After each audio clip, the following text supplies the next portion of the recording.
নমস্কাৰ সাংবাদিক বন্ধুসকল বৰপেটা জিলাৰ এই পশ্চিম বেলগুৰি অঞ্চলৰ স্থায়ী বাসিন্দাসকলৰ পৰামৰ্শ অনুসৰি আৰু ইয়াৰে যুৱচামৰ লগত মিলিত হৈ আজি ইয়াত কোচ মান্দাই সংগঠন আজি তাৰিখত জন্ম দিয়া হ'ল আজিৰ তাৰিখত আৰু ইয়াৰ লগতে আজি যেটো কমিটি গঠন হল এটো এডহক কমিটি গঠন হল আৰু পূৰ্ণ পৰ্যায়ৰ কমিটি গঠন হ'ব কাৰণে আমি আগত পিছৰ সময়ত আকৌ কাম কৰি যাম যেহেতু আপোনালোকে কৈছে যে কোচ ৰাজবংশী যেহেতু জাতি এটা আছেই ভাষা সংস্কৃতি সংৰক্ষণৰ ক্ষেত্ৰত তাৰ পিছতো আমাৰ এই কোচ মান্দাই নামৰ সংগঠনটো কিয় জন্ম দিয়াৰ প্ৰয়োজনবোধ অনুভৱ কৰিলো এটো কথাটো হল যে কোচ মান্দাই হ'ল এটা প্ৰাচীন আৰু ঐতিহাসিক জনগোষ্ঠীটো এটা সুখীয়া জনগোষ্ঠী ইয়াৰ সুখীয়া ভাষা আছে সুখীয়া সংস্কৃতি আছে সুখীয়া ঐতিহ্য আছে কোচ ৰাজবংশী যেটো বৰ্তমান যেটো জনগোষ্ঠীৰ আছে এটো জনগোষ্ঠীত এটা বিভিন্ন সৰু সৰু জনগোষ্ঠী বা সম্প্ৰদায় তাৰ হেতু সংগঠনৰ ভিতৰত সোমাই আছে জনগোষ্ঠীটোৰ ভিতৰত সোমাই আছে আমি এটো সকলোৱে জ্ঞাত সেই কাৰণে তেনেকুৱা ধৰণৰ এটা সংগঠনত আমি যদি থাকো বা আমাৰ মানুহখিনি যদি তাতে সোমাই থাকে তেতিয়া হলে আমাৰ যে সুখীয়া সংস্কৃতি ভাষা সংস্কৃতি বিলাক আছে বা ঐতিহ্য আছে সেইখিনি বস্তুটো আমি কেতিয়াও ৰিভাইভ বা পুনৰুদ্ধাৰ কৰিব নোৱাৰিম যাৰ কাৰণে আজি আমি কোচ মান্দাই নামে নতুন এটা সংগঠন কেন্দ্ৰীয় সমিতি গঠন কৰা হৈছে যেহেতু কোচ ৰাজবংশী বুলি কোৱা ললে তেওঁলোকৰ এটা সুখীয়া ভাষা আছে সেই ভাষাটো হৈছে ৰংপুৰীয়া ভাষা যেটো ইণ্ডো আৰিয়ান ভাষা বুলি ক'ব লাগিব আৰু কোচ মান্দাৰ ভাষা যেটো এটো সম্পূৰ্ণৰূপে এটা মংগোলিয়ান মূলৰ ভাষা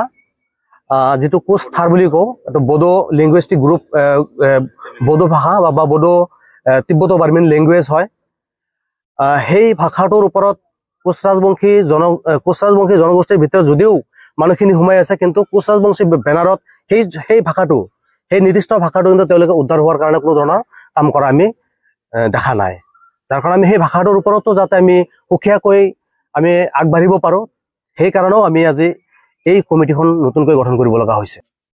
নহয় অলৰেডি কোচ মান্দাই ভাষাটো অলৰেডি যদিও আমাৰ আপোনাৰ আমাৰ কিছুমান মানুহ যিবিলাক বুঢ়া বুঢ়ী মানে আছে সেইবিলাকৰ মুখে মুখে এইটো চলি আছে কিন্তু এই বস্তুটো আমাৰ যুৱ প্ৰজন্মৰ বা আমাৰ যেটো দৈনন্দিন জীৱনত এই ভাষাটো প্ৰায় নোহোৱা হৈছে নাই কাৰণ এইটো জনগোষ্ঠীৰ ওপৰত কামে কৰা নাই আৰু এই কাম নকৰা কাৰণটোৱে হ'ল যে আমাৰ মানুহখিনি কোচ ৰাজবংশী জনগোষ্ঠীৰ ভিতৰত সোমাই গ'ল যাৰ কাৰণে সেই ৰংপুৰীয়া ভাষাটোৰ প্ৰচাৰ আৰু প্ৰসাৰ মানে তেওঁলোকৰ মাজত বৃদ্ধি পাইছে কিন্তু ক'বলৈ গ'লে দেখা পোৱা যায় যে এই ভাষাটোৰ ওপৰতো যেহেতু আমি যদি আমি ইতিহাস চাব যাওঁ বা ব্ৰিটিছ ভাৰতৰ যদি আমি কিছুমান সেন্সাস চাব যাওঁ সেই সেন্সাস বিলাকত যেনেকৈ ফৰ এক্সাম্পল মই ল'ব পাৰোঁ এই linguistic survey of India volume 3 এইখনত লিখা আছে যেটো আমাৰ ভাষা যেটো আছে কোচ মূলৰ যেটো ভাষা বা কোচ মান্দাই মূলৰ ভাষা যেটো ভাষা এইটো কোচ ভাষা বুলি তাতে কৰিছে কিন্তু সেই যেটো ৰংপুৰীয়া যেটো ভাষা সেই ভাষাটো কোচ হিচাপে তাতে স্বীকৃতি দিয়া নাই গতিকে যদি সিহঁতে কোচৰ প্ৰতি যদি ভাল বা সদ্ভাৱ আছে তেওঁলোকে এই বস্তুটোৰ ওপৰত কাম কৰিব লাগিছিলে আজিলৈকে কিন্তু সেই বস্তুটো সিহঁতৰ এই কোচ ৰাজবংশী বেনাৰত এই ভাষাটো বৰ্তমান বিলুপ্ত প্ৰায় অৱস্থাত আছে তেওঁলোকে এই ভাষাটোৰ ওপৰত কোনো ধৰণৰ কাম কৰা আমি লক্ষ্য কৰা নাই আমাৰ দৃষ্টিগোচৰ হোৱা নাই লগতে ইয়াৰ লগত মই আৰু এটা বস্তু সংগতি ৰাখি মই ক'ব বিচাৰিম যে বৰপেটা ডিষ্ট্ৰিক্টত ভাৰত ত্যাগ আন্দোলনৰ দুজন আমাৰ কোচ মান্দাই জনগোষ্ঠীৰ মানুহ দুজন শ্বহীদ হৈছে সেই দুজনৰ নাম হৈছে মোহন চন্দ্ৰ বৰ্মন আৰু ৰাউতা কোচ এই দুজন মানুহ সেই ভাৰত ত্যাগ আন্দোলনত শ্বহীদ হৈছিলে কিন্তু সেই শ্বহীদসকলৰ ভিতৰত ভাৰত চৰকাৰ তথা অসম চৰকাৰে তেওঁলোকৰ নাম আজিলৈকে লিপিবদ্ধ কৰা নাই সেই শ্বহীদসকলৰ ভিতৰত মই আজিৰ এই সংবাদ মেলৰ যোগেদি অসম চৰকাৰ তথা ভাৰত চৰকাৰক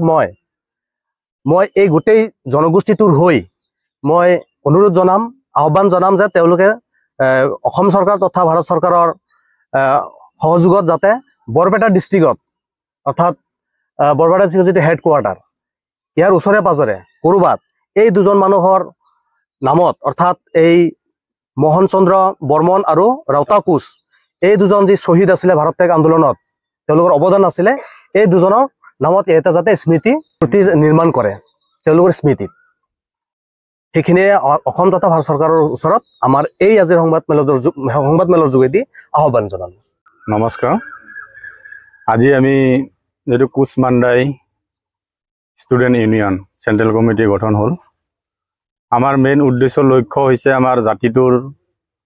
ভাষা সংস্কৃতি ধৰ্ম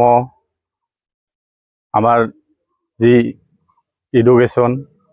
এইবিলাক যাতে আমি আগবাঢ়ি লৈ যাব পাৰোঁ তাৰ কাৰণেই তাৰ মূল উদ্দেশ্যৰ কাৰণে আমাৰ এই জাতিটো গঠন হৈছে।